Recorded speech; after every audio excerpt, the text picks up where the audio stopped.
सब बातें भी तो सामने है ना हमारे, तो ये तो देखना पड़ेगा, हम बैठ के बात करेंगे। नहीं, लेकिन सर जो सवाल जो अभी किया वो उसी सवाल को मैं फिर से बता रहा हूँ। सीमांचल का विकास सबसे इम्पोर्टेंट है और उसके लिए सरकार बनाने में कोई भूमिका आप अपनी पाते हैं, या सरकार को कुछ इस तरह का सपोर्ट करना, जैसे तेलंगाना में एक रिजल्ट जब आएगा जब ही तुम आपके सवाल का जवाब दे पाएंगे। आप इस पोजीशन में मुझे बोलेंगे स्पेकुलेट करो, मैं क्यों स्पेकुलेट करूंगा? मैं तो आपके सामने जब फाइनल रिजल्ट आ जाएगा आपको भी अंदाजा होगा, मुझे भी अंदाजा होगा, तब फैसला करेंगे। सर, आपका मकसद हमेशा बीजेपी को रोकना रहा है और आप उसके लिए एड़ी चोटी एक किए रहते हैं, लेकिन आपका शुक्रिया बहुत बहुत, कम से कम आप तो समझे। लेकिन आप समझ गए, बहुत बड़ी बात। सवाल पूरा सुन लीजिए सर। आपने चुनाव लड़ा, 5 सीटें जीते आप, जहां आरजेडी जीतती रही है। आपको नहीं लगता कि बीजेपी को रोकने के लिए आप उनके साथ हाथ मिला सकते थे? एक तरह से जिन ताकतों को रोकने के लिए आप काम करते रहे, उन्हीं को इनडायरेक्टली मदद कर दिया आपने। अभी वही बोला जा रहा है सर, आपके साथ इंडिपेंडेंट एमएलए को लेके बनाने की बात हो रही है। देखिए, मध्य प्रदेश में तो मैं नहीं लड़ा, मैं क्या उड़ के गया था मध्य प्रदेश में। गुजरात में नहीं लड़ा। कैसे हार गए भाई? कर्नाटका हार गए। कितना बोले आप, बोलिए, मुझे फर्क नहीं पड़ता।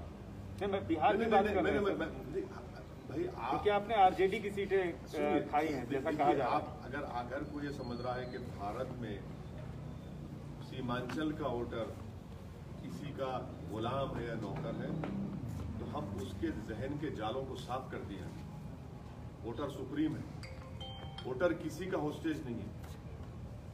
जो किसी को पसंद करेगा उसको वोट देगा। अगर कोई ये कहता है कि तुम क्यों लड़े, अरे मैं लड़ूंगा भाई, बंगाल लड़ूंगा, यूपी लड़ूंगा, भारत का हर इलेक्शन लड़ूंगा। मुझे क्या पूछना पड़ेगा किसी से मैं लड़ूं या ना लड़ूं? बीजेपी की मदद मैं इसलिए लड़ूंगा क्योंकि मुझे डेमोक्रेसी में भरोसा है। मैं इसलिए लड़ता हूं ताकि वो जो वॉइसलेस लोग हैं, जिनको डरा कर कुचल कर उनका काम नहीं किया जाता, उनकी आवाज बन के उनकी लीडरशिप को पैदा किया जाए। तो ये तो खुश होना चाहिए ना कि भाई हम भारत की जमहूरियत में, डेमोक्रेसी में कॉन्फिडेंस को बढ़ा रहे हैं। क्यों लड़े, कैसे लड़ना, क्या भाई मैं किसी के मातहत काम नहीं करता। मेरी पार्टी है, मुझे इख्तियार है अपनी पार्टी को फैलाने का। 5 साल पहले हम 6 सीट पे लड़े थे, एक पे भी कामयाबी नहीं मिली। तब किसका नुकसान हुआ, किसका फायदा हुआ? झारखंड में लड़ा, 1 सीट नहीं जीत पाया, किसका नुकसान, किसका फायदा हुआ? महाराष्ट्र हम लड़े, आप ही जाकर बैठ गए शिवसेना के गोद में, हम तो नहीं बैठे ना।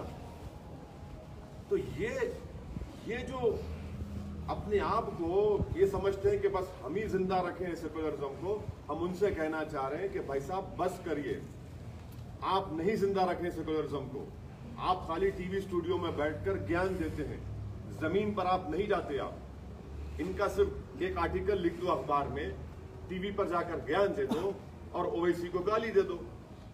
2 गाली, आप मुझे कोई फर्क नहीं पड़ता उससे। ये तो आप कांग्रेस के बारे में बोल रहे हैं, आरजेडी के बारे में कह रहा हूँ। आरजेडी के बारे में मैं उन तमाम लोगों के बारे में कह रहा हूँ जो ये समझते हैं कि एमआईएम पार्टी को इलेक्शन नहीं लड़ना चाहिए। मैं उन सबको जवाब दे रहा हूँ।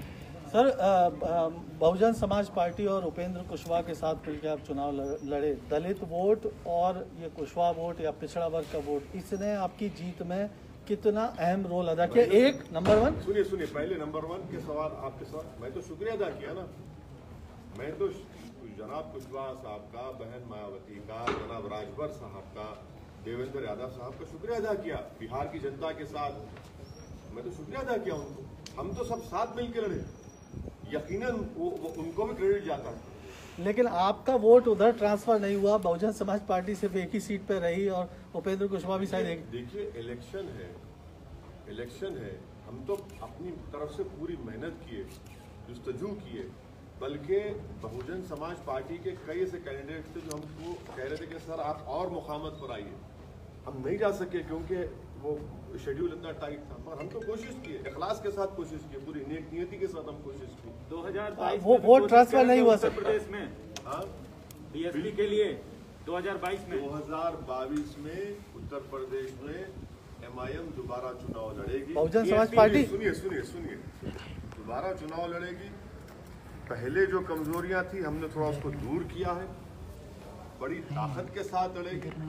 किसके साथ जाएंगे नहीं जाएंगे वो वक्त ही बताएगा, मगर हम तो लड़ेंगे। बंगाल सर, बंगाल बंगाल में क्यों? अरे भाई हर जगह लड़ना चाहिए। एक पॉलिटिकल पार्टी हम के एनजीओ है कि सेमिनार करा के पेपर प्रेजेंट कर रहे, पॉलिटिकल पार्टी है, लड़ेंगे क्यों नहीं लड़ेंगे, लड़ना चाहिए। भाई भारत की जमहूरियत को मजबूत करना है और भारत की जमहूरियत में जो सेक्शन की आवाज नहीं है उस आवाज को पहुंचाना जरूरी है, तो उसमें क्या बुरी बात है, लड़ना चाहिए। जीतेंगे हारेंगे वो तो जनता तय करेगी, अल्लाह बताएगा, पर लड़ना तो जरूरी है ना। सर आप नहीं, आप चाहते हैं कि ये गठबंधन जो बिहार में हुआ और सक्सेसफुल रहा, आपके लिए तो फायदेमंद रहा, यूपी में भी वही आगे। देखिए सही बात तो ये है कि हमारा पहला अलायंस हुआ देवेंद्र यादव साहब की पार्टी से, समाजवादी जनता दल से, और उससे पहले कुशवाहा साहब बीएसपी से अलायंस कर चुके थे राजभर साहब के साथ, हम लोग बाद में गए। तो ये बिहार के इलेक्शन के तक हुआ। यूपी में क्या होगा मैं अभी कैसे बताऊंगा आपको, मैं भी कैसे बताऊंगा आपको। सर तेलंगाना में टीआरएस पार्टी बहुत बुरी तरह हारी है, कहीं खतरे थे बोलते रहेंगे सर आने वाले? बुरी तरह कहाँ हारे, कहाँ बुरी तरह? 1000 वोट से हारे, 1100 वोट से हारे, रेजर थिन था वो, कोई बात नहीं। बीजेपी तो दस्तक नहीं दे रही है सर आपके इलाके में, बीजेपी तो दस्तक नहीं दे रही है। बहुत लोग दस्तक देते, दस्तक देने वाले दस्तक देते, दस्तक देने से क्या होता है, जब घनगरज होगी तो दस्तक बुझ जाती ना उसमें, दस्तक देते, बहुत से लोग दस्तक दे रहे, 50 साल से दस्तक दे रहे, क्या होता है उससे देना चाहिए, कोई बात नहीं। सर आपके घर तेलंगाना में बीजेपी की तादाद बढ़ रही है, 4 सीटें एमपी की जीती, ये एक हाल ही में आज का जो रिजल्ट है, और आप बाहर चुनाव लड़ रहे हैं, आपको नहीं लग रहा है कि अपने राज्य में आप कमजोर हो रहे हैं? मैं हारा क्या? आपकी सहयोगी पार्टी है। मैं हारा क्या? आपकी सहयोगी आपका पार्टी। TV9 की बहुत ही बदतमीजी की न्यूज थी आपकी। TV9 को अगर चमचागिरी करना रूलिंग पार्टी की तो चमचागिरी करो, मगर हर बार हमारे कंधे पे रख के अपनी मुनाफिकत दिखाने के लिए मत करो। TV9 को जिम्मेदारी से न्यूज डालना चाहिए। किसी का गुस्सा आप मेरे पे क्यों निकाल रहे भाई? हारे आप, जीते आप, नहीं आप क्या करें? अरे मेरे से क्या ताल्लुक भाई? नहीं ओवैसी बिहार में चले गए, आपको क्या मालूम मैं क्या कहने करा? तो ये जो है ना, ये बस तलबे चाटने की जो पॉलिसी है वो मत करो प्लीज। सवाल करो बोल तो मैं, मेरा ताल्लुक भी नहीं उससे, मेरे को मालूम तक भी नहीं। आप न्यूज चला दिए, क्या बोलते नहीं गवर्नमेंट के पास, केसीआर के पास हमारा नंबर बढ़ जाना। ऐसा नंबर बढ़ाना है तो करो, हम आदमी हमारा ही खंदा मिला ना आपको, मजबूत खंदा है, कमजोर खंदे पे तो खड़े तो गिर जाते आप, no problem. Sir Adhir Ranjan Chaudhary कहते हैं कि आपको यूज करके बीजेपी अब आ रहे बंगाल को, आ रहे बंगाल को, आ रहे अब बराबर आएंगे बंगाल को, मुर्शिदाबाद भी जाएंगे, मालदा भी जाएंगे, दिनाजपुर जाएंगे, सब जगह जाएंगे।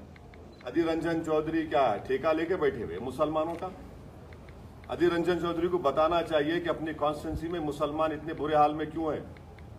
अधीर रंजन चौधरी को बताना चाहिए कि उन्हें मुसलमानों के लिए क्या किया।